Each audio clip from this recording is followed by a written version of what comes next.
Welcome. This is an audio version of the essay Freedom, published on Dreamer's Jotter.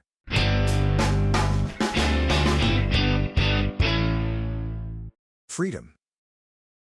Freedom means different things to different people. For a small child, skipping school to play may be freedom. But for a girl child in Afghanistan, going to school and studying represents freedom. The same person can have different definitions of freedom at various stages of life. I like to divide it into two categories. Political freedom. In my childhood, I read a lot about and idolized Indian freedom fighters. So my first idea of freedom was sovereignty or self-rule.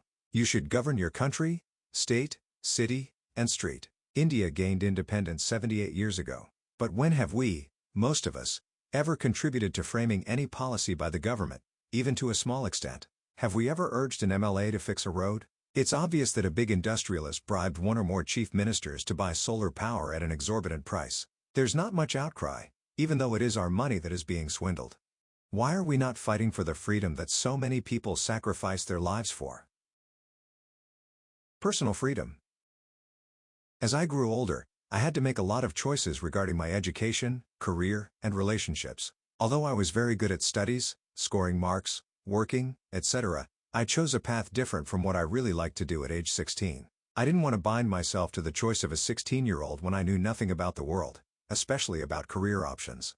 That choice turned out to be great today. Basically, I took a more traditional option so that I could give myself more freedom to choose at a later age. You need knowledge to exercise your freedom effectively. Otherwise, it's better to go with the default good option available. At least, you'll have a lot of others like you suffering from the same decision. Why aren't we free? When I used the internet for the first time, I thought all the ignorance in the world would go away. With all this new knowledge, people would explore the world, evaluate what is right or wrong, good or bad, and take better decisions, and therefore enjoy their freedom. But that has not happened to even a small fraction of the extent I thought it would, even though information is on the tip of fingers for everyone. I thought with more data being available online, people will become wise. I was naive back then. So, what else is stopping us from being freer? Fear of the new things. Our brains have evolved to fear the unknown because it is dangerous. Here, knowledge, not the trash you read on Insta Reels, comes to the rescue. We should be able to evaluate the risk and limit the damage if the decision goes wrong. Many times, people try new things a few times and get discouraged if they don't turn out so well. That is partly because we tend to look at only a few data points, anecdotal evidence, instead of gathering as much information as possible. Humans value the loss more than an equivalent amount of gain. Fear is good. If I exercise my freedom of expression and go against that big business magnate I talked about earlier, he could turn my life upside down. Fear keeps the potential damage in check. But in many cases, we may not realize it's not a big deal until we just try it out. Conventions and traditions. The primary purpose of the propagation of traditions is to keep the age-old power structures alive. The priests preach faith to keep their religious hegemony alive. Your family wants you to marry within the caste to keep that sense of caste pride, and thereby, the feeling of power alive. Only unconventional people could really make a meaningful difference anywhere. The world wouldn't have Mahatma Gandhi and Srinivasa Ramanujan had they stuck to their religious practices and not crossed the sea. Accustomed to the lack of freedom. We have a great ability to adapt to circumstances, including the lack of freedom. When I was in 11th grade, a teacher asked my classmate whether physically hitting a student for bad scores is legal, mind you, not moral or good, but legal. He instantly said, yes, because that was normal for him. He had never even thought that physical abuse could be illegal. Unless someone talks about freedom with you, it is difficult to even realize it exists. The law of inertia applies not only in physics. We tend to keep doing the same things over and over because we are comfortable with the known. Money, prestige, and other silly things. We are not good at recognizing when to stop chasing or obsessing over the unimportant things in life. Sugar and carbs are important for our body, but we indulge in them until we are obese. Similarly, money is very important. We will starve without it, but that doesn't mean we should keep earning it for the sake of earning it. If you find a choice you like, but it may not yield as much return as the status quo, you can just ask yourself, can you lead a decent life with this income or wealth? Paul Graham sums up my thoughts about the prestige very well. Begin, quote, "What you should not do, I think, is worry about the opinion of anyone beyond your friends. You shouldn't worry about prestige. Prestige is the opinion of the rest of the world. When you can ask the opinions of people whose judgment you respect, what does it add to consider the opinions of people you don't even know? End quote. How to get more freedom. Freedom is not acting on the first thing that comes to mind. It is about figuring out the options available and then choosing the path you like, need, or want. Knowledge is, probably, the single most important way to be more free. You can gain it in a lot of ways: read books, talk to people, and try out new things. For example, to figure out which job you will like more, you have to work in different industries and companies. Internships offer a good way to do this.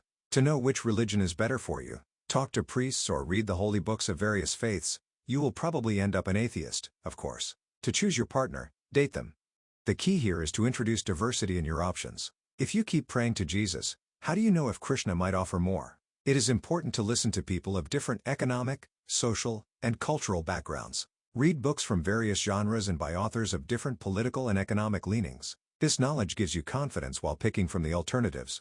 Also, you will have more freedom when the overall society becomes more liberal. The Constitution now guarantees the right to freedom of speech and expression. Governments allow companies or individuals to declare bankruptcy when they run out of money. 100 years ago, if you didn't repay the loan taken from a local big guy, he'd beat you to a pulp. Hindu women used to sacrifice themselves on their husband's pyre earlier, sati practice. Now they can even seek divorce.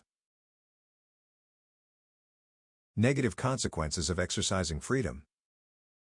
They can range from getting ridiculed by your friends to getting killed. Your idea and the path may seem weird to your friends, family, boss, or investor. They may advise or force you to conform to the norm because they don't want you to suffer or themselves to suffer. Your parents may ask you to look for a job rather than start a business because they want you to be comfortable in a stable job. A politician will send you death threats because they don't expect you to question them and want to silence you before it gets too big. The risk is inversely proportional to the resources you have. Knowledge too, skills, economic or political power, etc. The more resources you have, the more freedom you will enjoy. Making independent choices comes with a lot of responsibilities. Choosing a familiar path is easy. You know the process, potential benefits, and consequences. But evaluating new options requires a lot of effort. There's too much uncertainty, as we have often limited or excessive information available on many things. It is difficult to find many people who have taken the exact same path. So it puts the entire onus on you. That is why we love our 9-to-5 jobs. I only have one responsibility: to code. Many others like me manage the rest. But if you found a startup, you have a lot of freedom, and even more responsibilities. When pondering over the question I asked earlier, why haven't young people been more outrageous about the bad things happening in the country, I observed that many are not free even while making their personal choices. When we don't exercise freedom even at a personal level, how can we expect to exercise it at a societal level? We, urban and upper middle class, may not consider political freedom very important, as we assume it doesn't affect us personally, but it is incorrect. When that industrialist bribes someone, it is the citizens who pay more for the same service. Governments keep tracking our phone calls, not just our 4G or 5G calls, but also our WhatsApp calls, both caller and recipient, to see if we are talking to someone in Pakistan. In Uttarakhand, the BJP government introduced a UCC bill that mandates the registration of any live-in relationships. Maybe it's part of the culture in India. We always cater to the wishes and teachings of our elders, parents, bosses, village heads, astrologer, or priest.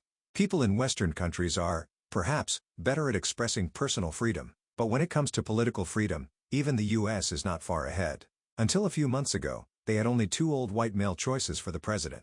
Perhaps no one has the time to even think about the world. We commute 2 hours a day to the office, 5 days a week. We scroll Insta Reels the rest of the time, and worry about which dress to buy, what dish to cook, and which movie to binge. Capitalism keeps us permanently busy. Whether you have money or not, you worry about earning, saving, and spending. Nobody wins the rat race. Unless we actively think about freedom and make time and effort to achieve it, the old, rich, and powerful will continue to control us. We can never find our own meaning of life and will keep leading mediocre lives. Notes. 1. Jeff Bezos uses a concept called one-way door versus two-way door decisions to decide whether to spend a lot of time researching before making a decision or not. This can be even applied to wider use cases, not just for business. As long as the bad consequence caused by your decision is reversible to a significant extent, you are good to go. If you decide to drink and drive, it is a one-way decision as the death due to negligent driving is irreversible. But if you publicly speak against a celebrity, and your allegation turns out to be incorrect, you can pay a fine or issue an apology to get your dignity back. This is a two-way door decision. 2. Many Americans congregated in huge numbers at beaches and other public places flouting the COVID lockdown regulations only to express their freedom of movement. We don't know how many people died because of such foolish acts. Had those people known how diseases spread, they might not have dared to venture out. That is why knowledge is very important. 3. The Union government may also pass a similar bill for the entire country. For more essays on economics, politics and other topics, and book reviews and summaries, log on to dreamerschatter.com. Links are provided in the description. Thank you for listening. Bye.